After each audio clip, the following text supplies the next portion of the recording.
আল্লাহ তাআলার দরবারে শুকরিয়া আদায় করছি, আল্লাহ আমাদেরকে এই মাহফিলে উপস্থিত হওয়ার তৌফিক দান করেছেন, বলি আলহামদুলিল্লাহ। সূরাতুল মাইদার ৫১ নম্বর আয়াতে কারিমা তেলাওয়াত করেছে। এই আয়াতে আল্লাহ তাআলা একটি বিষয়ে নিষেধ করেছেন। কোরআন যারা পড়াশোনা করে, কোরআনের পাঠক যারা, তাদের মৌলিক ৪টা কাজ। ১ নম্বর কোরআনের বিশুদ্ধ তেলাওয়াত করা। ২ নম্বর কোরআনের বিশুদ্ধ অনুবাদ শিক্ষা করা। ৩ নম্বর কোরআনের বিভিন্ন আয়াতের মতলব উদ্দেশ্য বোঝার চেষ্টা করা। ৪ নম্বর কোরআনের কিছু হুকুম আছে, কিছু নিষেধ আছে, আদেশগুলা মানা, নিষেধগুলা থেকে বেঁচে থাকা। যেমন কোরআনে আছে আকিমুস সালাহ, তোমরা নামাজ কায়েম করো। ওয়া আতুজ যাকাত, তোমরা যাকাত দাও। ওয়ারকাউ মা'আর রাকিঈন, রুকুকারীদের সাথে রুকু করো। এগুলা কোরআনের আদেশ, কোরআনের হুকুম।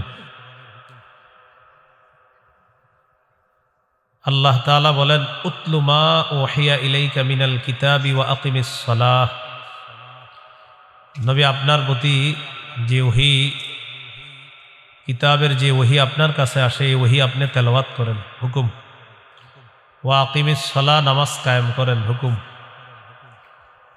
সূরা তাহাতে আল্লাহ তাআলা বলেন, ইন্নানি আনাল্লাহ লা ইলাহা ইল্লা আনা ফা'বুদনি। আমি আল্লাহ, আমি ছাড়া কোনো ইলাহ নাই, আমার ইবাদত করো। ওয়া আকিমিস সালাতা লিযিকরি, আমার শরণার্থে নামাজ কায়েম করো। সূরা হুদে আল্লাহ তাআলা বলেন, ওয়া আকিমিস সালাতা তারাফাইন নাহারি ওয়া যুলাফাম মিনাল লাইল। দিনের ২ প্রান্তে রাতের কিছু অংশে সালাত কায়েম করো। এগুলা হলো হুকুম। সূরা বাকারা ২৩৮ নম্বর আয়াতে আছে, হাফিজু আলাস সালাওয়াত, নামাজ সমূহের প্রতি যত্নবান হও, নামাজের প্রতি যত্নবান হও। এগুলা হলো হুকুম। কিছু বিষয় আছে নিষেধ। সূরা বাকারা ৬০ নম্বর আয়াতে আল্লাহ বলেন, ওয়ালা তা'সাউ ফিল আরদি মুফসিদিন, দুষ্কৃতিকারী রূপে দুনিয়াতে ফাসাদ সৃষ্টি করো না। এই যে বাজি বুজি ফুটানো হচ্ছে, এগুলা ফাসাদ, এগুলা অন্যায়, কোনো সন্দেহ নাই। এগুলা হলো নিষেধ। সূরা আলী ইমরানের ১৩০ নম্বর আয়াতে আছে, ইয়া আইয়ুহাল্লাযীনা আমানু লা তা'কুলুর রিবা আযআফাম মুযাআফা। হে ঈমানদারগণ, তোমরা বহুগুণে বৃদ্ধি করে সুদ খেও না, নিষেধ। তেমনিভাবে একটা নিষেধ হলো যে আয়াতটা তেলাওয়াত করলাম, হে ঈমানদারগণ, তোমরা ইহুদি খ্রিস্টানদেরকে অভিভাবক রূপে গ্রহণ করো না। তাদের একে অপরের অভিভাবক। তোমাদের মধ্যে যারা তাদেরকে অভিভাবক রূপে গ্রহণ করবে, তারা তাদের অন্তর্ভুক্ত হয়ে যাবে। নাউজুবিল্লাহ। ইহুদি খ্রিস্টানদেরকে অভিভাবক রূপে গ্রহণ করলে কি ক্ষতি? ১ নম্বর ক্ষতি হলো তাদের কালচার আমাদের উপর তারা চাপিয়ে দিবে জোর করে। আবু দাউদের হাদিস ৪০৩১ নম্বর হাদিস, রাসূলুল্লাহ সাল্লাল্লাহু আলাইহি সাল্লাম বলেন, মান তাশাব্বাহা বিকওমিন ফাহুয়া মিনহুম। যে ব্যক্তি কোনো সম্প্রদায়ের সাদৃশ্যতা অবলম্বন করলো, সে তাদেরই অন্তর্ভুক্ত হয়ে গেল। নাউজুবিল্লাহ। আমাদের ধর্মের নাম ইসলাম। মুসলমান হিসাবে আমরা ইসলাম পালন করতে হবে। ইসলামের আদর্শ আছে। সূরা আলী ইমরানের ১৯ নম্বর আয়াতে আল্লাহ বলেন, ইন্নাদ-দীনা ইনদাল্লাহিল ইসলাম। নিশ্চয়ই আল্লাহর কাছে একমাত্র দিন হলো ইসলাম। সূরা আলী ইমরানের ৮৫ নম্বর আয়াতে আল্লাহ বলেন, ওয়া মান ইয়াবতাগি গায়রাল ইসলামি দীনা। কেউ যদি ইসলাম ছাড়া অন্য কোনো কিছুকে দিন হিসাবে কামনা করে, ফালাই ইউকবালা মিন, এটা তার থেকে গ্রহণ করা হবে না, কিছুতেই গ্রহণ করা হবে না। ওয়া হুয়া ফিল আখিরাতি মিনাল খাসিরিন, সে আখিরাতে ক্ষতিগ্রস্তদের অন্তর্ভুক্ত হবে। অভিভাবক যারা আছি, সন্তান এই সন্তানদেরকে ইসলাম পালনের কথা বলতে হবে, নিজেরাও ইসলাম পালন করতে হবে। সূরা বাকারার 131 132 নম্বর আয়াতে আল্লাহ বলেন, ইদ ক্বালা লাহু রাব্বুহু আসলিম ক্বালা আসলামতু লিরাব্বিল আলামিন। স্মরণ করুন ওই সময়কে যখন ইব্রাহিম নবীকে তার রব বললেন আত্মসমর্পণ করেন। ইব্রাহিম নবী বললেন, আমি বিশ্বজগতের রব আল্লাহর কাছে আত্মসমর্পণ করলাম। পরের আয়াতে আল্লাহ বলেন, ওয়াওয়াসসা বিহা ইব্রাহিমু বানিহি ওয়া ইয়াকুব। ইব্রাহিম নবী, ইয়াকুব নবী তাদের সন্তানদেরকে ওসিয়ত করেছেন, ইয়া বানিয়া ইন্নাল্লাহা আসতাফা লাকুমুদ-দীন ফালা তামুতুন্না ইল্লা ওয়া আনতুম মুসলিমুন। হে প্রিয় সন্তান, আল্লাহ তাআলা তোমাদের জন্য দ্বীন নির্বাচন করেছেন, তোমরা মুসলমান না হয়ে মরবা না। দুই আয়াত থেকে শিখলাম অভিভাবকরা ইসলাম পালন করবে, সন্তানদেরকে ইসলাম পালনের ওসিয়ত করতে হবে। এইগুলো এক নাম্বার। তাহলে ইসলামের পরিবর্তে অন্যদের কালচার গ্রহণ, এটা কখন আমাদের কাছে সহজ হয়ে যায়? ইহুদি খ্রিস্টানদেরকে যখন অভিভাবক বানাবো, তাদের এই অপসংস্কৃতি অশ্লীলতা জোর করে আমাদের উপর চাপায় দেয়। দুই নম্বর, খাটো পোশাক, পাতলা পোশাক, আটশাট পোশাক, যে পোশাক ইসলামের পোশাক না, এমন পোশাক মেয়েদের শরীরেও তারা চাপায় দেয়, অথচ পোশাকের নীতিমালাও ইসলামে আছে।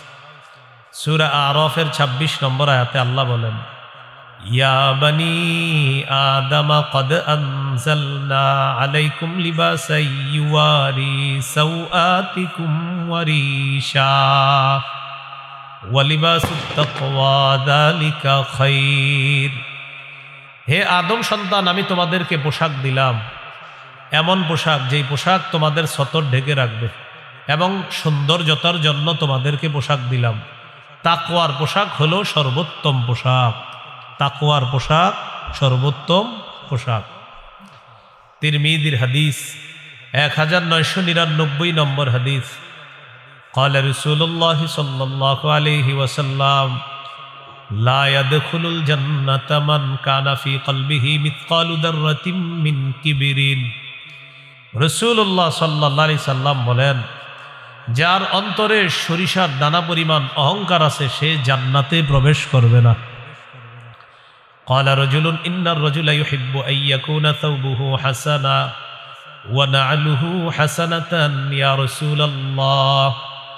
হুজুর, কোন মানুষ আছে যারা চায় তার পোশাকটা যেন একটু উত্তম হয়, তার জুতা যেন উত্তম হয়, এটাও কি অহংকার হবে? فقال رسول الله صلى الله عليه وسلم ইন্নাল্লাহা জামিলুন ইউহিব্বুল জামাল। কেউ যদি একটু উত্তম জুতা পরে, উত্তম পোশাক পরে, এটা তার সৌন্দর্যতা। আল্লাহ সুন্দর, সৌন্দর্যতাকে আল্লাহ ভালোবাসেন। হাদিসের শেষে আছে অহংকার কাকে বলে? আল কিবিরু বাতরুল হাক্কি ওয়া গামতুন নাস। অহংকার হলো সত্যকে অস্বীকার করা, মানুষকে ছোট করে দেখা। অহংকার হলো সত্যকে অস্বীকার করা, মানুষকে ছোট করে দেখা, এটা হলো অহংকার। ইসলামে পোশাকের যেমন নীতিমালা আছে, মনে রাখবেন পোশাক মৌলিকভাবে 3 প্রকার। কয় প্রকার? বলেন, ওয়াজিব, মুস্তাহাব, হারাম। ওয়াজিব হলো যে পোশাক সতর ঢেকে রাখবে, ততটুকু পোশাক আবশ্যক, এটা লাগবে, জরুরি। আবু দাউদের হাদিস 4017 নম্বর হাদিস। হাদিসের বর্ণনাকারী বাহজ ইবনে হাকিম, তিনি তার বাবা থেকে, তার বাবা তার দাদা থেকে, তার দাদা নবীর থেকে হাদিসটা বর্ণনা করছে। আন বাহজ ইবনে হাকিম আন আবিহি আন জাদ্দিহি قال قلت يا رسول الله عوراتنا ما نأتي منها وما نذار। বাহজ ইবনে হাকিম তার পিতা থেকে, তার পিতা তার দাদা থেকে, তিনি বলেন, আমি রাসূলুল্লাহ সাল্লাল্লাহু আলাইহি সাল্লামকে জিজ্ঞাসা করলাম, ওগো আল্লাহর নবী, কতটুকু সতর খোলা রাখবো আর কতটুকু সতর ঢেকে রাখতে হবে আপনার কাছে জানতে চাই। فقال رسول الله صلى الله عليه وسلم احفظ عورتك إلا من زوجتك أو ما ملكت يمينك রাসূলুল্লাহ সাল্লাল্লাহু আলাইহি সাল্লাম বলেন, তোমার স্ত্রী ছাড়া সবার সামনে তুমি সতর ঢেকে রাখতে হবে। তো তিনি আবার প্রশ্ন করলেন, ইদা কানাল কওমু বা'দুহুম আলা বা'দিন, হুজুর যখন অনেকজন একসাথে থাকে, ম্যাচে অনেকে আপনারা ভাড়া থাকেন, 4 জন বন্ধু একসাথে, মহিলা হোস্টেলে মেয়ে 3-4 জন একসাথে থাকে, তখন সতরের কি মাসালা? فقال رسول الله صلى الله عليه وسلم إن استطعت أن لا يرينها أحد فلا يرينها। রাসূলুল্লাহ সাল্লাল্লাহু আলাইহি সাল্লাম বলেন, যথাসম্ভব একজন পুরুষ অপর পুরুষের সতর দেখবে না, একজন নারী অপর নারীর সতর দেখবে না। সাহাবী প্রশ্ন করলেন, ইদা কানার রাজুলু খালিয়ান ইয়া রাসূলুল্লাহ, হুজুর কেউ যদি ঘরে একা থাকে তখন সতর কি হবে? ঘরে একা আছেন, দরজা বন্ধ, জানালা বন্ধ, তখন সতরের কি মাসালা? فقال رسول الله صلى الله عليه وسلم আল্লাহু আহাক্কু আইয়ুস্তাহিয়া মিনহু মিনান নাস। ঘরে যদিও কেউ না থাকে তখন আল্লাহ থাকে, আল্লাহকে মানুষের চেয়ে বেশি লজ্জা পাওয়া দরকার। তাই তুমি ঘরে একা থাকলে সতর আরো বেশি করে ঢাকবে। ঘরে একা থাকবেন তখন আল্লাহকে বেশি লজ্জা পেতে হবে, তখন আল্লাহকে বেশি লজ্জা পাইলে তো এই জন্য আমার সতরও ঘরে একা থাকলেও ঢেকে রাখতে হবে। বুঝে আসছে সবার? এটা ওয়াজিব।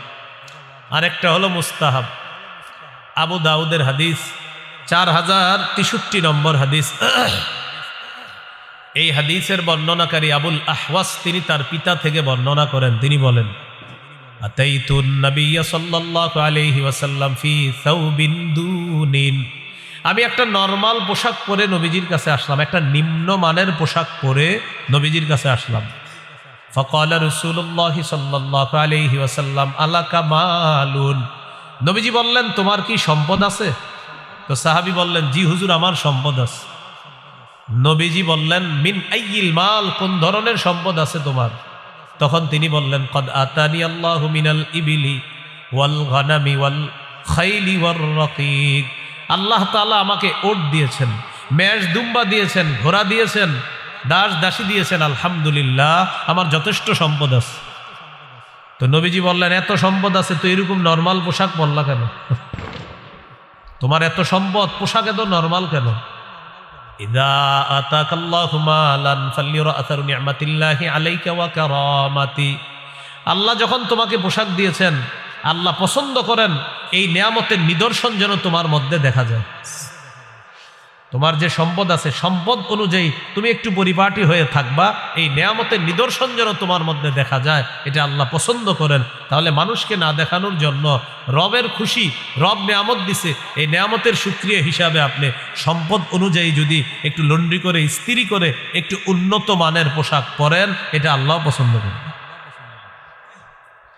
এটা হলো মুস্তাহাব। বলেন এটা কি? আবু দাউদের হাদিস 4062 নম্বর হাদিস।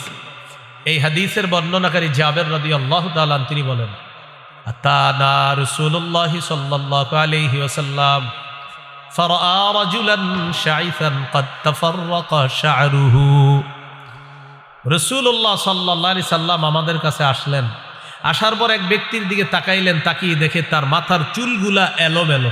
মাথার চুল কি? এলোমেলো। فقال رسول الله صلى الله عليه وسلم اما يجد هذا ما يسكن به شعره, নবীজি বললেন, আচ্ছা তার কি কোনো চিরুনি নাই মাথার চুলগুলা আছড়ানোর জন্য? সে কি কোনো চিরুনি পায় না মাথার চুলগুলা আছড়ানোর জন্য? ওয়ারাআ রাজুলান আখর আলাইহি থিয়াবুন ওয়াসিখা, আরেক ব্যক্তিকে দেখলেন তার শরীরে ময়লা কাপড়। فقال رسول الله صلى الله عليه وسلم আমা হাযা ইয়াজিদু মাআন ইয়াগসিলু বিহি তাওবা, নবীজি বললেন, আচ্ছা সে কি পানি পায় না কাপড়গুলা ধোয়ার জন্য? তাহলে চুল এলোমেলো, বললেন চিরুনি নাই আশ্রানোর জন্য।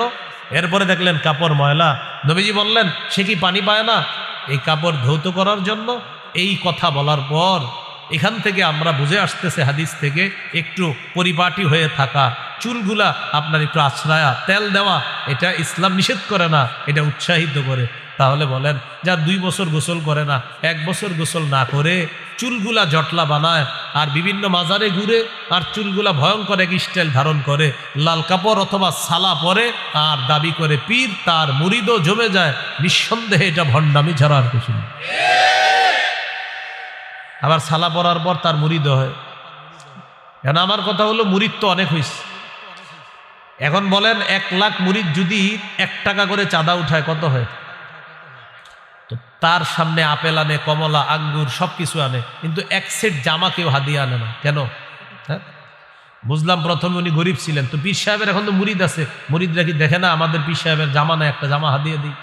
আপেল দেয়, কমলা দেয়, আঙ্গুর দেয়, সব দেয়, কিন্তু জামাটা হাদিয়া দেয় না। কেন?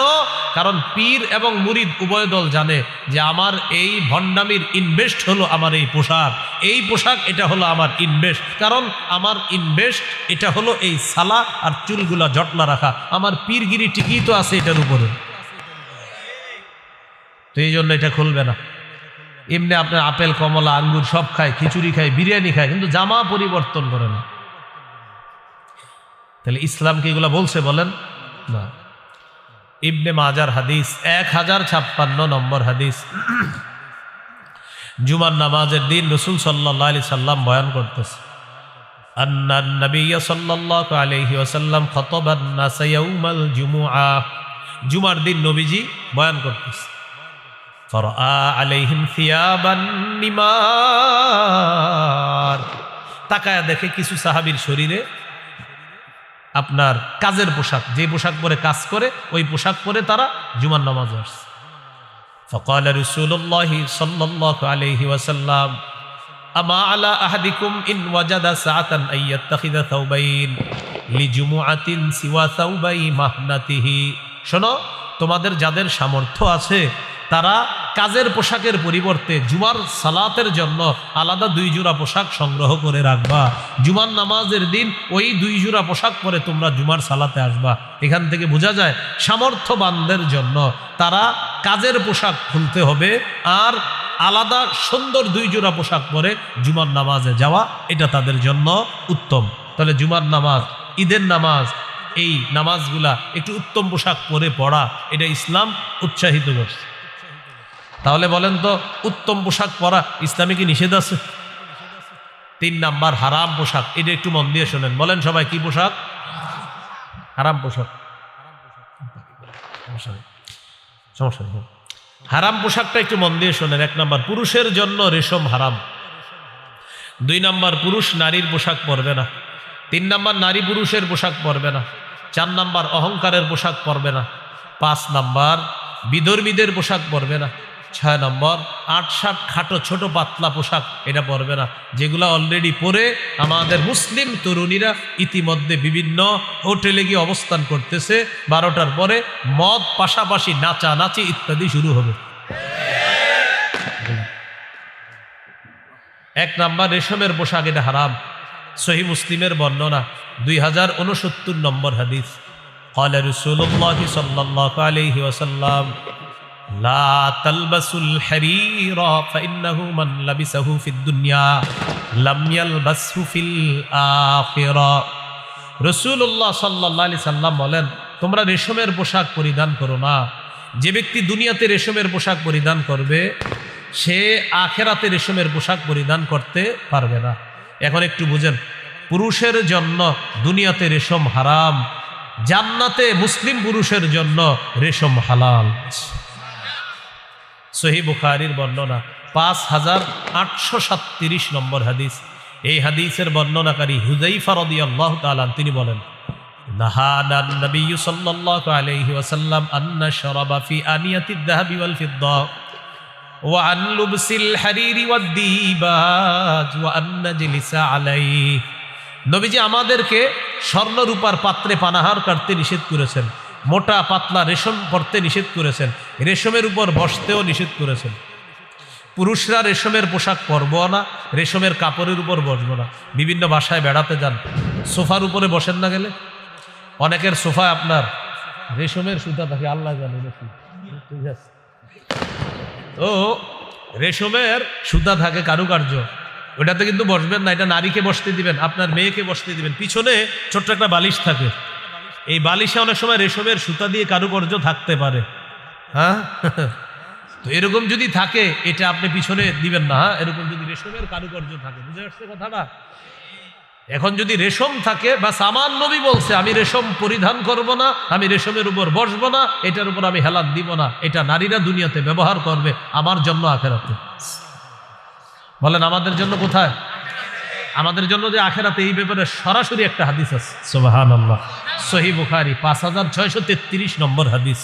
রাসূলুল্লাহ সাল্লাল্লাহু আলাইহি সাল্লাম বলেন, লা তাশরাবু ফি আনিয়াতিদ যাহাবি ওয়াল ফিদ্দা, আল্লাহ, ওয়ালা তালবাসুল হারীরা ফাইন্নাহা লাহুম ওয়া লাকুম ফিল আখিরা। রাসূলুল্লাহ সাল্লাল্লাহু আলাইহি সাল্লাম বলেন, তোমরা স্বর্ণ রূপার পাত্রে পানাহার করবা না, তোমরা রেশমের পোশাক পরবা না। তো রাসূলুল্লাহ সাল্লাল্লাহু আলাইহি সাল্লাম বলেন, তোমরা রেশমের পোশাক, এদিকে তাকান তাকান, সমস্যা নেই, আল্লাহ তাআলা বুঝদান করেন। রাসূলুল্লাহ সাল্লাল্লাহু আলাইহি সাল্লাম বলেন, তোমরা রেশমের পোশাক পরবা না। এখন নবীজি দুইটা বাক্য বলেছেন, খুব সুন্দর, ফাইন্নাহা লাহুম ওয়া লাকুম ফিল আখিরাহ। আমার সাথে বলেন না, বলেন ফাইন্নাহা লাহুম ওয়া লাকুম ফিল আখিরাহ। এটার অর্থ হলো, নবীজি সাল্লাল্লাহু আলাইহি সাল্লাম বলেন, বিধর্মী পুরুষদের জন্য দুনিয়াতে রেশম, তোমরা মুসলিম পুরুষের জন্য আখেরাতে রেশম। কি সুন্দর বাক্য আমাদের নবীজি সাল্লাল্লাহু আলাইহি সাল্লাম বলেছেন। আমি মাঝে মাঝে এই বাক্যটা আপনার এই পোশাকের আলোচনায় যখন আমার একা একা খুব মনে পড়ে, আর খুব ভালো লাগে, আমাদেরকে কত মায়া করে বলতেছে, ফাইন্নাহা লাহুম ওয়া লাকুম ফিল আখিরাহ। ও আমার উম্মত, বিধর্মীদের জন্য দুনিয়াতে, তোমরা আমার মায়ার মুসলিম উম্মত, তোমাদের জন্য আখেরাতে। এই হলো রেশম পুরুষ পরবে না। নারীদের জন্য রেশম পরা জায়েজ আছে। সহিহ মুসলিমের বর্ণনা 2071 নম্বর হাদিস, আলী রাদিয়াল্লাহু তাআলা আনহুর বর্ণনা। তিনি বলেন, উহদিয়াত লিরাসূলিল্লাহি সাল্লাল্লাহু আলাইহি ওয়াসাল্লাম হুল্লাতুন সিয়ারা।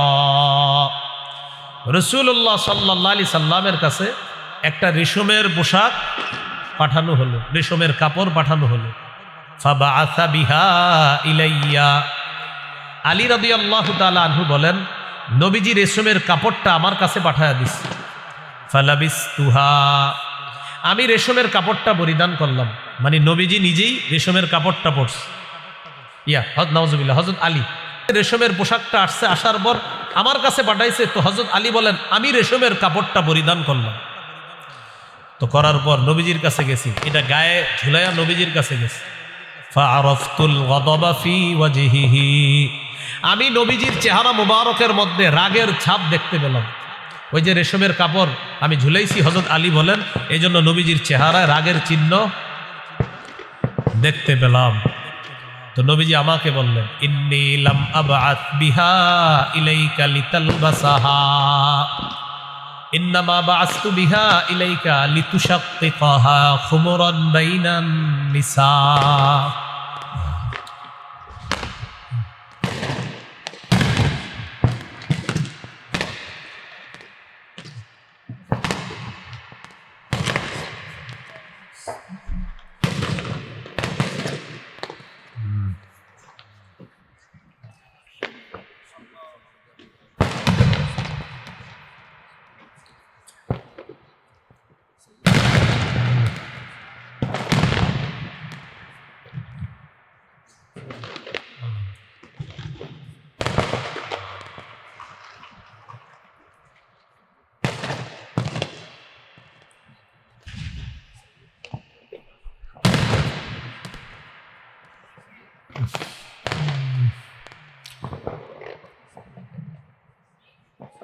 তো রাসূলুল্লাহ সাল্লাল্লাহু আলাইহি সাল্লাম হযরত আলী রাদিয়াল্লাহু তাআলা আনহুকে বললেন,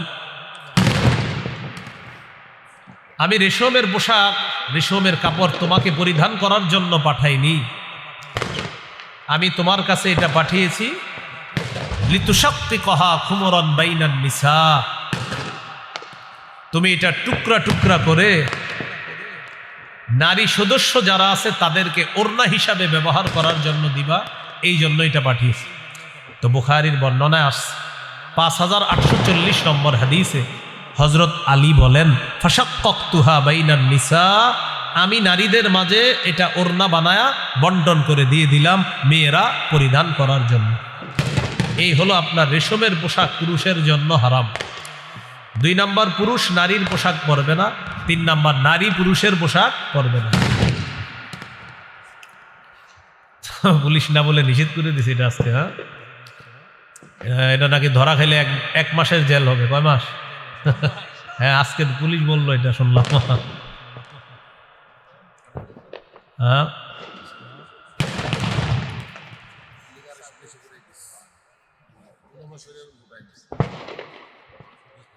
এক তাগুত ছেড়ে আর এক তাগুত ধরলে পরিণতি এটাই হবে। এক তাগুত ছেড়ে আরেক তাগুত ধরা, বৃষ্টি থেকে বাঁচার জন্য ঝর্ণার নিচে দাঁড়ানো। এজন্য আমরা তাগুত থেকে এখনো মুক্ত হতে পারিনি। খেলাফত ব্যবস্থা ছাড়া মুসলিম জাতির ভাগ্যের পরিবর্তন হতে পারে না। এজন্য ওইদিকে মুসলিম জাতি এগিয়ে যেতে হবে। হ্যাঁ, মুসলিম জাতি ওই দিকেই এগিয়ে যেতে হবে। হ্যাঁ, তো লানা রাসূলুল্লাহ সাল্লাল্লাহু আলাইহি সাল্লাম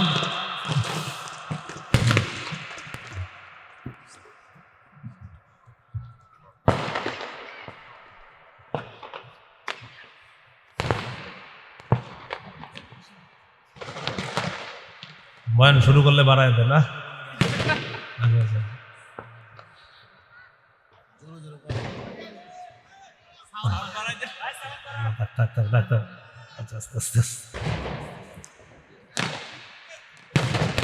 ভাই যারা ফুটাইতেছেন হইছে, আমরা বুঝতেছি আপনারা পারতেছেন, এখন থামেন।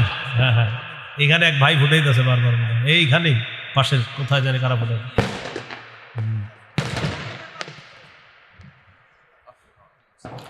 সূরা আহজাবের 58 নম্বর আয়াত। যারা আপনারা আতশবাজি ফুটাচ্ছেন, এখনই কোরআনের অনুবাদ দেখে নেন। সূরা আহজাব 58 নম্বর আয়াত। সূরা আহজাব 58, সূরা আহজাব 58। পাপের বোঝা বহন করে কবরে যেতে হবে। সূরা আহজাব 58। এখনই যারা আতশবাজি ফুটাচ্ছেন, এখনই কোরআনের বাংলা অনুবাদ থাকলে দেখেন। সূরা আহজাবের 58 নম্বর আয়াতের অনুবাদটা এখনই দেখে নিতে পারেন। কোন সূরা, কত নম্বর আয়াত? যারা আতশবাজি ফুটাচ্ছেন, এখনই ঘরে বাংলা অনুবাদ থাকলে অনুবাদটা পড়েন, পড়ার পর সিদ্ধান্ত নেন ফুটাবেন কিনা। সূরা আহজাবের 58 নম্বর আয়াত। সূরা আহজাবের 58 নম্বর আয়াতে আল্লাহ আলোচনা আসতো, আমার আজকে যে আলোচনা করতেছি ওইটাতে চলে আসতো, এরা আগেই শুরু করে দিচ্ছে। হ্যাঁ হ্যাঁ,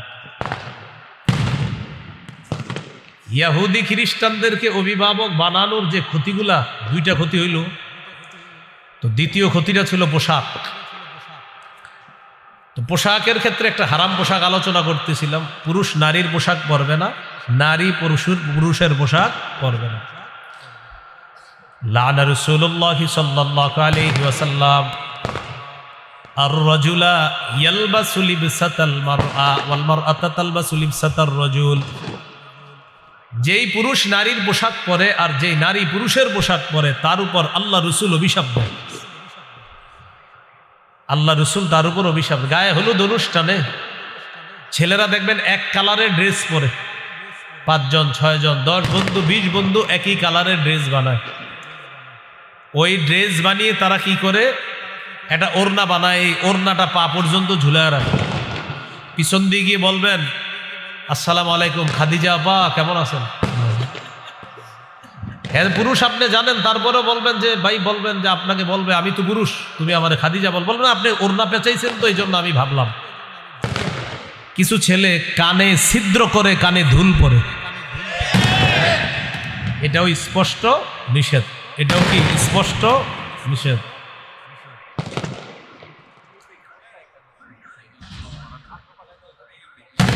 না না, কিছু বলেন না, মাদ্রাসার উপরে টার্গেট নিবে। অসুস্থ, দেশের শত্রু এরা, এগুলা নিঃসন্দেহে অসুস্থ। আমার ক্ষমতা থাকলে এদেরকে আমি পাবনা ভর্তি করাইতাম। সত্যি, কারণ পাগল ছাড়া এই কাজ কেউ করে না। আর যাদের বাপ মা শুনতেছেন আপনার সন্তান পাগল, আপনার সন্তান পাগল বলে আতশবাজি ফুটাচ্ছে, এই পাগল সন্তান তাড়াতাড়ি পাগলাখানায় ভর্তি করেন। পাগল ছাড়া এই কাজ কেউ করবে না। যাদের সন্তান আতশবাজি ফুটাচ্ছে, নিঃসন্দেহে ওর মা বাবা যেন জেনে নেয় ওর সন্তান পাগল। পাগল ছাড়া এই কাজ কেউ করে না।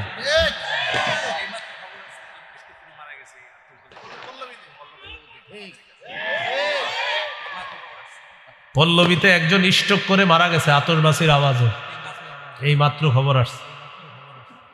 তো এই জন্য যারা অভিভাবক শুনতেছেন, আপনার সন্তানকে ভর্তি করান, তাড়াতাড়ি ভর্তি করান, এই যেন আগামী বছরের আগে সুস্থ হয় আর এই জাতীয় অসুস্থ মার্কা কাজ না করে।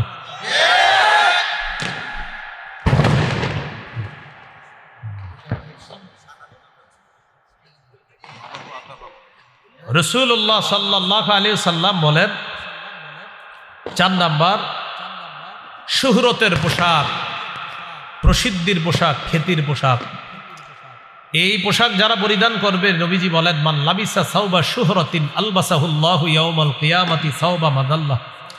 যে ব্যক্তি খ্যাতির পোশাক পরিধান করে, আল্লাহ কিয়ামতের ময়দানে তাকে লাঞ্ছনার পোশাক পরায়া দিবে। নাউজুবিল্লাহ। 5 নাম্বার, বিধর্মীদের পোশাক। আব্দুল্লাহ ইবনে আমর ইবনুল আস রাদিয়াল্লাহু তাআলা আনহু বলেন, রাআ রাসূলুল্লাহ সাল্লাল্লাহু আলাইহি সাল্লাম আলাইয়া সাওবাইনি মুআসফারাইন। নবীজি আমার শরীরে 2টা রঙিন পোশাক দেখছে। এই পোশাকের রংগুলো সুন্দর ছিল না। নবী আমাকে বললেন, হাজিহি মিন সিয়াবিল কুফার, এগুলা কাফেরদের পোশাক, ফালা তালবাসহা, এগুলা পরিধান করবা না। কিছু ছেলে কুটিপতির সন্তান দেখবেন প্যান্ট পরে ছেঁড়া প্যান্ট, এখানে ফাড়া, এখানে ছেঁড়া, এখানে ছেঁড়া। হ্যাঁ, আগে ছেঁড়া প্যান্ট যারা পড়তো আমরা ভাবতাম সে ভিক্ষুক ফকিন্নি, তো এখন কুটিপতির সন্তান ছেঁড়া প্যান্ট পরে। তো এই জন্য এলাকার মসজিদের ইমাম সাহেব যারা শুনতেছেন, আপনারা যদি কোনো কোটিপতির সন্তানকে দেখেন ছেঁড়া প্যান্ট পরে, আপনি মসজিদের মুসল্লিদের থেকে চান্দা উঠায় তাকে প্যান্ট কেনার ব্যবস্থা করে দিন। কারণ তার আব্বার সব টাকা আছে, বাড়ি গাড়ি করার টাকা আছে, তারও টাকা আছে, শুধু প্যান্ট কেনার টাকা নাই। তো এই জন্য আমরা এটা কিনে দিতে হবে। আমাদের দেশে কিছু যুবক আছে, যুবতী আছে, এমন তাদের মস্তিষ্ক এমন অসুস্থ হয়েছে, ভারতের কোনো সুপারস্টার যদি কালকে সালা গায়ে দেয়, আমেরিকার কেউ যদি সালা গায়ে দেয়, তারা সালা গায়ে দিবে আর বলবে এটাই ফ্যাশন। কি বলবে? এটাই ফ্যাশন। এরকম তৈরি হয়ে, তো এখন বলেন ছেঁড়া প্যান্ট পরে নাম দিছে কি ফ্যাশন। ছেঁড়া প্যান্ট বললে আমরা দিতাম ভিক্ষা, এখন ছেঁড়া প্যান্ট পরা এটাই ফ্যাশন। এখন ভাই যদি কাউরে এরকম দেখেন, আপনি প্রথমে ভিক্ষা দিবেন।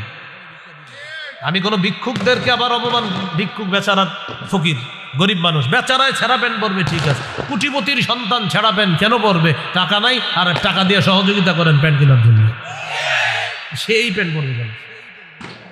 এর বিধর্মীদের পোশাক। 6 নাম্বার, পাতলা পোশাক। সহিহ মুসলিমের বর্ণনা, 2198 নম্বর হাদিস। রাসূলুল্লাহ সাল্লাল্লাহু আলাইহি সাল্লাম বলেন, সিনফানে মিন আহলিন নার লাম আরহুমা, 2 শ্রেণীর জাহান্নামী, তাদেরকে আমি দেখি নাই। এর মধ্যে একটা হলো নিসাউন কাসিয়াতুন আরিয়াত মাইলাতুন মুমিলাত। এর মধ্যে একটা হলো এমন নারী, যেই নারীরা পোশাক পরার পরেও উলঙ্গ, এমন পাতলা পোশাক পরে যেই পোশাকে সে অন্যকে নিজের দিকে আকৃষ্ট করে, নিজে অন্যের দিকে আকৃষ্ট হয়। লা ইয়াদখুলনাল জান্নাতা ওয়ালা ইয়াজিদনা রিহাহা। নবীজি বলেন এরা জান্নাতে প্রবেশ করবে না, জান্নাতের ঘ্রাণও তারা পাবে না। তো এই হলো ইহুদি খ্রিস্টানদেরকে অভিভাবক বানানোর 2 নম্বর ক্ষতি, পোশাক। পোশাকের স্বাধীনতার নামে মুসলিম তরুণ তরুণীদের গায়ে এমন এমন পোশাক উঠিয়ে দিবে, যে পোশাক না ইসলামী কোনো সভ্যতা ধারণ করবে। মেয়েরা এমন পোশাক পরবে, যে পোশাকে সে সমাজে অশ্লীলতা ছড়াবে, আর নাম দিবে এটা পোশাকের স্বাধীনতা। 3 নাম্বার, টেটু আঁকা। টেটু কি আঁকা? উল্কি আঁকবে। সহিহ বুখারীর বর্ণনা, 5940 নম্বর হাদিস। লাআনা রাসূলুল্লাহ সাল্লাল্লাহু আলাইহি ওয়াসাল্লাম আল ওয়াশিমা ওয়াল মুস্তাওশিমা ওয়াল ওয়াসিলা ওয়াল মুস্তাওশিমা। যেই নারী পর চুলা লাগায়, অন্যের চুল প্রতিস্থাপন করে দেয়, যেই নারী শরীরে টেটু আঁকে, উল্কি আঁকে, বা যেই নারী এঁকে দেয়, ইদানিং ইলেকট্রিক শর্ট দিয়ে আঁকা হয়, ওয়ান্নামিসাত ওয়াল মুতানাম্মিসাত, যেই নারী ভুরু উঠায় ভুরু, আর যেই নারী অন্য নারীর ভুরু উঠিয়ে দেয়, উভয়ের উপর আল্লাহ রসুলের অভিশাপ। তাহলে টেটু আঁকা, উল্কি আঁকা, রসুলের অভিশাপ পাবে তারা। 4 নাম্বার, আতশবাজি ফুটানো। বলেন কি ফুটানো? এই যে এটা চলতেছে, যেটা এটা ঈদের আগের রাতেও ফুটায় একদল এই আজকের দিনকে ফুটায়, আরেক দল বিয়ে, গায়ে হলুদ ইত্যাদিতে ফুটায়। সূরা আহজাবের 58 নম্বর আয়াতে আল্লাহ বলেন, ওয়াল্লাযীনা ইউযুনাল মুমিনিনা ওয়াল মুমিনাতি বিগাইরি মাকতাসাবু ফাকাদ ইহতামালু বুহতানাও ওয়া ইসমাম মুবিনা। যারা কোনো কারণ ছাড়া অন্যায়ভাবে মুমিন নারী পুরুষকে কষ্ট দিবে, তারা প্রকাশ্য পাপের বোঝা বহন করবে। এই পাপের বোঝা নিয়ে তারা কবরে যাবে। এই পাপের বোঝা নিয়ে কোথায় যাবে? কবরে যাবে। তাহলে বলেন, কোন দিবসকে কেন্দ্র করে এইখানে যারা আমার আলোচনা শুনছে, তো আমরা আজকে তো ফুটাবো না, আমরা কোনো দিবস ঈদের আগেও না, বিয়েতে, গায়ে হলুদ, কোথাও আমরা আতশবাজি জীবনেও আমরা এগুলা করবো না ইনশাআল্লাহ। আপনার বন্ধু যারা আছে তাদেরকেই দাওয়াত দেন।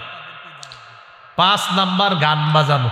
এটা এখনো বাকি আছে। আজকে একটু পরে গান শুরু হবে, কিন্তু এখন তো মাত্র স্যাম্পল দেখলেন।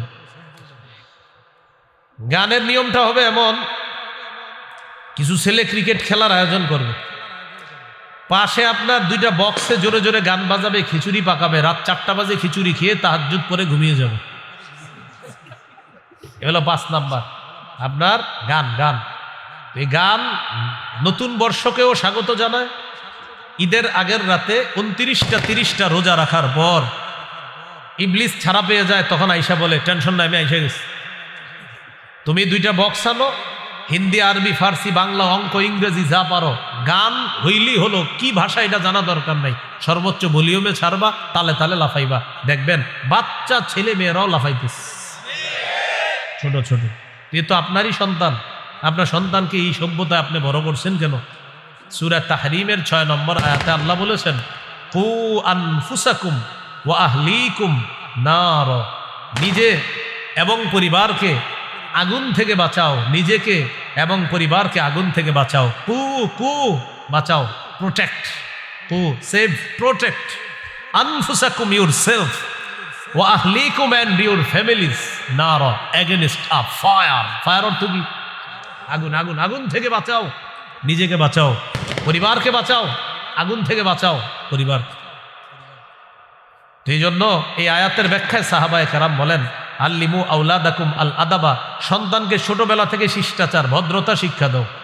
আপনি যদি সন্তানের হাত ধরে তাকে নাচের আর গানের স্কুলে নিয়ে যান, আর বড় হলে আলেমদের কাছে গিয়ে বলে, হুজুর সন্তানটা শেষ, ছোটবেলা যখন নাচের আর গানের স্কুলে নিয়েছেন, কসাই বাবা হিসাবে সন্তানের হাত ধরে আপনি জাহান্নামে নিয়ে গেছেন, তখন এই কাজ কেন করলেন?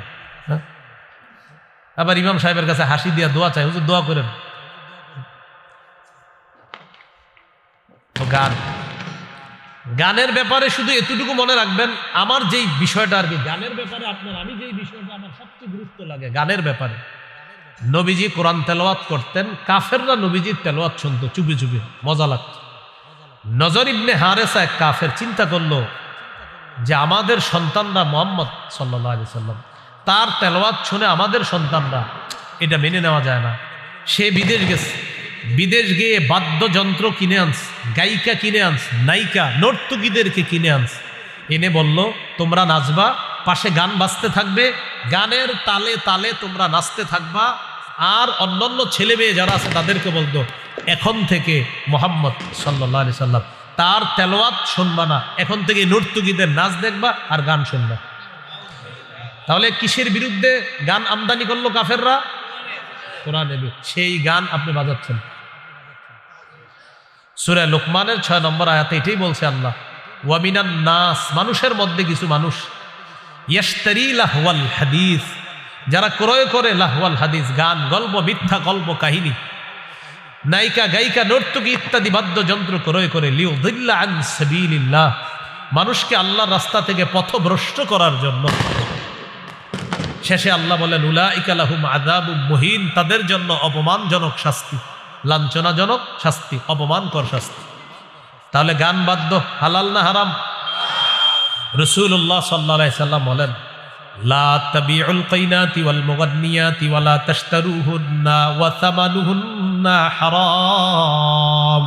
তোমরা নায়িকা গায়িকা বিক্রি করবা না, কিনবাও না, এক্সপোর্ট করবা না, ইনপোর্ট করবা না। বাংলাদেশের কোনো গায়ক গায়িকা নায়িকা ইত্যাদি তাদেরকে সৌদি আরবে পাঠাইবা না, আর বিদেশের কাউকে বাংলাদেশে এনে 3 কোটি টাকা দিবা না। হ্যাঁ, আসলেই ঠিক, নবী নিষেধ করছে। মানে এটা যে আমি বলছি বলে ঠিক এরকম না, আসলেই ঠিক। ওয়াসামানুহুন্না হারাম, এই উপার্জন হারাম, রাসূল সাল্লাল্লাহু আলাইহি সাল্লাম বলেছেন। তাহলে আপনারা যারা মোবাইলে ডাউনলোড করেন গান, ডাউনলোড করতে টাকা যায় কিনা? এই যে টাকা গেল, এমবি খরচ করলেন, এটাও এই হাদিসের অন্তর্ভুক্ত। আপনি গান কিনলেন, এখন অনেকে মাথায় এসে পড়ছে হুজুর তাহলে কিনবো না, আজকে থেকে দেখবো, শুধু দেখলে এমবিতে টাকা খরচ হয় কিনা, এটাও এই হাদিসের অন্তর্ভুক্ত। আপনি টাকা দিয়ে গান ক্রয় করে দেখতেছেন। ভাইয়ারা, বন্ধুরা, আল্লাহর হস্তে আপনি গান দেখেন না, আপনি গান কিনেন না, আপনি মোবাইলে গান ডাউনলোড করেন না। যতগুলো যুবক ভাইয়েরা এখানে আছেন, নিয়ত করে ফেলেন না যে আমি মৃত্যু পর্যন্ত যে কাজ আমার নবী নিষেধ করছে এটা আমি করব না, ইনশাআল্লাহ। আল্লাহ তৌফিক দান করেন। এই হলো আপনার গান, 5 নাম্বার। 6 নাম্বার মদ। বলেন তো কি? মদের জয় জয়কর অবস্থা চলছে। আগামীকাল অনেক পত্রিকায় আপনার লিখতে পারে 2 দিনের মধ্যে যে মদ কি পরিমাণ ব্যবসা হয়েছে এই বছর, এটা নিয়ে লেখালেখিও আসতে পারে, এবং এটা আপনার গর্বের সাথে লিখবে। আমাদের দেশে জানি কত ভাগ মুসলমান? হ্যাঁ, এই দেশে এইভাবে হেসে হেসে বলবে এই পরিমাণ মদ বিক্রি হয়েছে। কি সুন্দর গর্বের পরিচয়। হজ উমরায় যারা যান, গিয়ে দেখবেন মাঝে মাঝে এমন কিছু কিছু জায়গায় বসাবে, বাম পাশে তাকাইলে দেখবেন মদের বার। এই বাংলাদেশ এয়ারপোর্টে কয় পার্সেন্ট মুসলমানের দেশ জানি? এই দেশের এয়ারপোর্টে কিসের বার? সূরা মাইদা 90-91 নম্বর আয়াতে আল্লাহ বলেন ইয়া আইয়ুহাল্লাযীনা আমানু ইন্নামাল খামরু ওয়াল মাইসিরু ওয়াল আনসাবু ওয়াল আজলামু রিজসুম মিন আমালিশ শাইতান। হে ঈমানদারগণ, বলেন আমার সাথে, মদ, জুয়া, মূর্তি, ভাগ্য নির্ণয়ক স্বর, সাপ দিয়ে ভাগ্য গণনা করা, ময়না পাখি, টিয়া পাখি, হাতের রেখা ইত্যাদি দেখে ভাগ্য গণনা করা, বলেন নাপাক। তাহলে বিভিন্ন রাস্তার মোড়ে দেখবেন আছে যে ভারত থেকে 6 বারের পুরস্কার প্রাপ্ত জ্যোতিষী, ওখানে গিয়ে আপনি হাতের রেখা দেখাইতেছেন। রাসূলুল্লাহ সাল্লাল্লাহু আলাইহি সাল্লাম বলেন মান আতা আররাফান আও কাহিনান ফাসাদ্দাকাহু বিমা ইয়াকুল, কেউ যদি গণকের কাছে যায় আর তার কথা বিশ্বাস করে, ফাকাদ কাফারা বিমা উনজিলা আলা মুহাম্মাদিন সাল্লাল্লাহু আলাইহি সাল্লাম, মুহাম্মদ সাল্লাল্লাহু আলাইহি সাল্লামের উপর যা নাজিল করা হয়েছে সে সব কিছু অস্বীকার করলো। গণকের কথা বিশ্বাস করলো মানে আমি নবীর কোটা দিনটাকে সে অস্বীকার করলো। হাত দেখে এমনি দেখবেন হাতে একটু দাগ থাকে, তো কিছু মানুষ কাজ করে না, তাদের দাগটা একটু বেশি থাকে, তো দাগ দেখবেন আপনার দাগ এত বেশি কেন? আচ্ছা ঠিক আছে, কি সমস্যা? ওহো, 3002 টাকা লাগবে। বেশি মেজর প্রবলেম না, হালকা প্রবলেম আছে, এটা উদ্ভট টাইপের একটা অঙ্ক বলবে 3002। আপনি মনে করবেন ভাই রে হইতেও পারে, তাই 3002 বলবে কেন? হ্যাঁ, তখন আপনি আগ্রহী হন না, কি বলেন? এগুলা কি বিশ্বাস করা যাবে? তাহলে আজকে থেকে রাশি ফল পড়বেন না, পেপারে আসে না কি ফল, এগুলো পড়া যাবে না। তাহলে মদ, বলেন নাপাক, মদ, জুয়া। হ্যাঁ, এখন আপনারা শোনেন, যারা অনেক ভাইয়ারা আপনারা জুয়া খেলেন মোবাইলে, এই ওভারে 10 রান হবে, এই ওভারে 5 হবে, এই বলে 6 হবে, এই বলে 4 হবে, এই বলে 11 রানের বেশি দিবে না বলার, এই বলে ব্যাটসম্যান 15-র উপরে নিবে। এই যে জুয়া খেলেন, গ্রামগঞ্জে হয় চা স্টলের সামনে দাঁড়ায় নগদ, আর শহরেরটা হয় মোবাইলে অ্যাপসের মাধ্যমে। হারাম। এটা কি জুয়া? কি হ্যাঁ, জুয়া হারাম। এই হারাম। হ্যাঁ হ্যাঁ জি, অনেক বন্ধু আছে আপনাদের, তারা হয়তো এই জুয়া খেলতেছে, তাকে আপনি নিষেধ করেন যে এই জুয়া হারাম, তুমি এখানে ইনভেস্ট করবা না, হাজার হাজার টাকা এখানে ইনভেস্ট করছে ছেলেরা এই অ্যাপসে, এটা হারাম।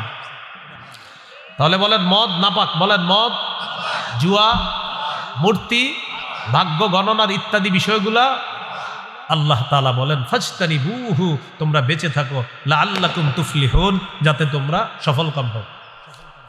এবার একটা দৃশ্য দেখেন, গান, নাচানাচি, মদ, একদিক দিয়ে নাচানাচি হবে, আরেক দিক দিয়ে গান হবে, আরেক দিক দিয়ে মদ চলবে, ঠিক না? আমাদের নবী অবিকল তিনোটা কথা এক হাদিসে বলছে। সুবহানাল্লাহ। দেখছেন, সুবহানাল্লাহ কেন বললাম? যে আমাদের নবী 1500 বছর আগে আল্লাহ প্রদত্ত কথাগুলা কি সুন্দর করে জবান দিয়ে বলে গেলেন, আর অবিকল একসাথে মিলে গেছে। ইবনে মাজার 4020 নম্বর হাদিস, রাসূলুল্লাহ সাল্লাল্লাহু আলাইহি সাল্লাম বলেন, লা ইয়াশরাবান্না নাসুম মিন উম্মতি আল খামরা ইউসাম্মুনাহা বিগাইরি ইসমিহা। আমার উম্মতের একদল মদ পান করবে, নামটা পাল্টায় দিবে মদের, মানে মদের নাম মদ দিবে না, বিয়ার, মাস্তুদ, কানাডা ড্রাই, শ্যাম্পেন, ইয়াবা, বাবা, গাজা, হিরোইন, আফিম, ডাইল ইত্যাদি, ভ্যান, গাড়ি, চা স্টলের চিপা চুপায় দাঁড়ায় ইত্যাদি। নবীজি বলেন আমার উম্মতের একদল মদ পান করবে, মদের নামটা দিবে তারা পাল্টায় দিবে। এরপরে কি বলে দেখেন, ইউজাফু আলা রুউসিহিম বিল কাইনাতি ওয়াল মুগান্নিয়াত, তাদের মাথার উপরে নর্তুকিরা নাচানাচি করবে আর গান বাজাইতে থাকবে, অন্য দিক দিয়ে গানের তালে তালে তারা মদ পান করতে থাকবে। নবী বলছে এরকম হবে। আপনারা বলেন হবে না অলরেডি শুরু হয়েছে? আল্লাহ আমাদেরকে হেফাজত করেন। এ হলো 6 নম্বর ক্ষতি। মনে আছে কিসের ক্ষতি? ইহুদি খ্রিস্টানদেরকে অভিভাবক বানানোর ক্ষতি। 7 নম্বর ক্ষতি, জিনাকে হালাল মনে করা। আপনারা শহরের মানুষ অনেকে শোনেন মন দিয়ে, ইদানিং একজনে বলা বলি করতেছে যে আমি আর ওমকে, আমরা দুইজন একই ছাদের নিচে লিভ টুগেদার সম্পর্কে ছিলাম। লিভ টুগেদার মানে হলো একই ছাদের নিচে স্বামী স্ত্রীর মতো থাকবে, কিন্তু স্বামী স্ত্রী না, স্বামী স্ত্রী না। আবার বলতেছে আমরা যে দুইজন একই ছাদের নিচে ছিলাম, বিবাহ বহির্ভূত সম্পর্ক করেছি, আমাদের মা বাবাও সমর্থন দিয়েছে। নাউজুবিল্লাহ তো বললেন। আরেকটা ঘটনা শোনা, এটা শুনলে কি বলবেন দেখেন। সে আবার একটা স্টেটাস, একটা লেখা দিছে এরকম, আমাদের দেশে ডিভোর্স নরমালাইজ হয়েছে, আশা করা যায় লিভ টুগেদারটাও নরমালাইজ হয়ে যাবে ইনশাআল্লাহ। শেষে লেখছে কি ইনশাআল্লাহ? শেষে লেখছে ইনশাআল্লাহ, একদম একদম 2 চোখে আমি পড়ছি। ও তাহলে তো আরো সুন্দর হয়ে গেল। তাহলে এই যে ইনশাআল্লাহ লেখাটা আমি নিজে আরুনি বলতেছি, এটা লাইভে বলছে, তাহলে তো হয়ে গেল, আরো প্রমাণ হয়ে গেল। এখন বলতেছি কি যে লিভ টুগেদার এটাও নরমালাইজ হয়ে যাবে। শেষে বলতেছি কি আল্লাহর নাম নিয়ে কি কথা বলতেছি। এখন আমি কি বলতেছিলাম, আমার আলোচ্য বিষয় 7 নাম্বার, জিনাকে হালাল মনে করবে। এই যে একই ছাদের নিচে আছে, মা বাবাও বলতেছে থাকো, এরা দুইজনও বলতেছে এটা কোনো ব্যাপার না, এটা নর্মাল ব্যাপার, এটা সোসাইটি মেনে নিতে হবে। নবী বলেন সহিহ বুখারীর 5590 নম্বর হাদিস, লা ইয়াকুনান্না মিন উম্মতি আকওয়াম ইস্তাহিল্লুনাল হিররা, আমার উম্মতের এক দল হবে যারা জিনাকে হালাল মনে করবে। জিনাকে কি মনে করবে? ওয়াল খামরা, মদ হালাল মনে করবে, ওয়াল মাআজিফ হালাল মনে করবে। সংসদে দাঁড়ায় বলবে বুখারী, মুসলিম, আবু দাউদ, তিরমিজি, নাসাই, ইবনে মাজাহ, মেশকাত সব পড়ছি, কোথাও পাই নাই গান হারাম। তো আমি কই পাইলাম? আরে এই যে বুখারীর হাদিসটা, তো এটা সিয়াসিত্তার ভিতরে না বাহিরে? ঠিক আছে, হাসেন, পরে হাসেন, আগে শোনেন। বুখারীতে পড়ছে তো পায় নাই, তো এটা বুখারীর ভিতরে না বাহিরে? বলতেছে পায় নাই। সংসদটা পুরা একটা পাগলা গারদ বানায় ফেলছিল। এই জন্য আল্লাহর কাছে দোয়া করবেন, আল্লাহ আমাদের দেশে একজন পুরুষ শাসক দেন। কি শাসক? আরেকটা দোয়া করবেন, বলেন আল্লাহ কিয়ামতের আগে আমাদের দেশে আর কোন নারী প্রধান চাই না। কি চাই না? সবাই বলেন কেন? আরো জোরে বলেন, আরেকটু জোরে বলেন, বোমার আওয়াজের চেয়ে জোরে বলেন। তখন বললেন না, ওদেরকে থামানো দরকার ছিল। নবীজি জবাব দিয়েছেন, রাসূলুল্লাহ সাল্লাল্লাহু আলাইহি সাল্লাম বলেন, লা ইউফলিহা কওমুন ওয়াল্লাহু আমরাহুম ইমরাআ, ওই জাতি কিছুতেই সফল হবে না যেই জাতি তাদের নেতৃত্বে কোনো নারী বসায় দেয়। এই জন্য দোয়া করতে হবে, বলবেন যে আল্লাহ 4 গুণওয়ালা একজন পুরুষ শাসক দিয়ে দেন, নামাজ কায়েম করবে, যাকাতের বিধান চালু করবে, সৎ কাজের আদেশ করবে, অসৎ কাজের নিষেধ করবে। বলেন সূরা হজ 41 নম্বর আয়াত, মানে ওখানে আছে আর দলিল আছে, আল্লাযীনা ইম্মাক্কান্নাহুম ফিল আরদ। আল্লাহ তাআলা বলেন আমি যাদেরকে দুনিয়ার শাসন ক্ষমতায় বসাই তাদের কাজ হবে চারটা। আকামুস সালাহ, তারা নামাজ কায়েম করবে, ওয়া আতাউজ যাকাহ, যাকাত প্রতিষ্ঠিত করবে, ওয়া আমারু বিল মারুফ, সৎ কাজের আদেশ করবে, ওয়া নাহাউ আনিল মুনকার, অসৎ কাজের নিষেধ করবে। আপনি একটু চিন্তা করে দেখেন, ওমর ফারুক রাদিয়াল্লাহু তাআলা আনহুর মতো একজন শাসক কল্পনা করেন, আর এই বাজি ফুটানোগুলা কল্পনা করেন, থাকতো চামড়া, সাহস পাইতো না। ওমর ফারুক রাদিয়াল্লাহু, এই জন্য বলছিলাম খেলাফত ব্যবস্থা ছাড়া আমাদের ভাগ্যের পরিবর্তন হবে না। এই তন্ত্র ওই তন্ত্র যা কিছুই বলেন, হ্যাঁ, এটা কিন্তু মনে রাখতে হবে আপনার, মুসলমানদের চূড়ান্ত ভাগ্যের পরিবর্তন খেলাফত ব্যবস্থা দিয়েই হবে, এছাড়া হবে না। এই জন্য কি করতে হবে না, বলেন আমার সাথে, বলেন বলেন খেলাফত ব্যবস্থার পূর্ব শর্ত দুইটা, করণীয় দুইটা। পূর্ব শর্ত বলেন ঈমান, নেক আমল। করণীয় দুইটা, দাওয়াত, জিহাদ। কি বুঝে আসছে সবার? ভাই 2 কাপ চা দিয়ে খালি নষ্টই করতেছেন, আমি তো চা পানি করবো না, আপনি করেন। আগেরটা আপনি দিছেন, জবটা কিন্তু পারলাম, সামনে মান করেন না। তাহলে একটা ঈমান আর একটা নেক আমল, আর দুইটা হলো কাজ, একটা করণীয়, দাওয়াত, জিহাদ। এখন জিহাদের আলোচনা করলে আপনার অভিভাবকরা ইন্না লিল্লাহি ওয়া ইন্না ইলাইহি রাজিউন, এটা আবার কি শুরু করছে হুজুরে?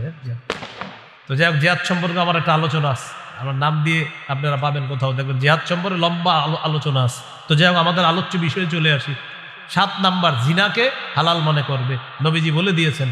তো এই যে হালাল মনে করা, এক ছাদের নিচে স্বামী স্ত্রীর মতো থাকা, বিবাহ বহির্ভূত সম্পর্ক, নবীজি বলেন আমার উম্মতের একদল এটাকে হালাল মনে করবে। সূরা বানী ইসরাঈলের 32 নম্বর আয়াতে আল্লাহ বলেন ওয়ালা তাকরাবুজ জিনা, তোমরা ব্যভিচারের কাছেও যেও না। আল্লাহ আমাদেরকে হেফাজত করেন। 8 নাম্বার, সম্পদের অপচয়, প্রচুর সম্পদের অপচয় হবে। সূরা আরাফ 31 নম্বর আয়াত, লা তুসরিফু ইন্নাহু লা ইউহিব্বুল মুসরিফিন, তোমরা সীমালঙ্ঘন করো না, অপচয় করো না, আল্লাহ অপচয়কারীকে পছন্দ করেন না। 9 নাম্বার, সময়ের অপচয়। কিসের অপচয়? হ্যাঁ, প্রিয় ইস্টার্ন হাউজিংবাসী, 5টা জিনিস জীবনে মূল্যায়ন করবেন। আমি সহ সবাই প্রতিজ্ঞা করি, বলেন জীবন, যৌবন, স্বাস্থ্য, সময়, সম্পদ। জীবন, যৌবন, স্বাস্থ্য, সময়, সম্পদ। এই 5টি জিনিস মূল্যায়ন করলে দুনিয়াতেও ইনশাআল্লাহ সফল হবেন, আখিরাতেও আল্লাহ সফল করবে। এই হলো আপনার সময়। 10 নাম্বার, সর্বশেষ কথা, তাদেরকে অভিভাবক বানানোর ক্ষতি, তাদের শিরকি স্লোগান আমাদের মুখে উঠায় দিবে। এক তো হ্যাপি নিউ ইয়ার লেখা টেখা রাস্তাঘাট ফাটায় ফেলা হচ্ছে, আরেকটা হলো মুসলমানদের আবার হ্যাপি নিউ ইয়ার কি? আমরা এখন বেঁচে আছি, সকালে বাঁচবো কিনা জানি না, আমরা হলাম মুসলমান। সহিহ বুখারীর বর্ণনা, আব্দুল্লাহ ইবনে ওমর রাদিয়াল্লাহু তাআলা আনহুমা তিনি বলেন ইদা আমসাইতা ফালা তানতাজিরিস সাবাহা, যখন তুমি সন্ধ্যা করো সকালের অপেক্ষা করো না। ওয়া ইদা আসবাহতা ফালা তানতাজিরিল মাসাআ, সকালে বেঁচে আছো তো রাতের অপেক্ষা করো না। এটাই হলো মুমিনের জীবন। মুমিনের আবার কিসের হ্যাপি নিউ ইয়ার? তাহলে মুমিনের জীবন কি?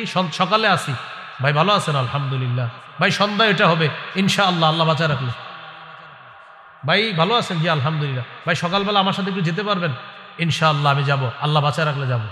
এটাই মুমিনের জীবন, সকাল সন্ধ্যা শেষ।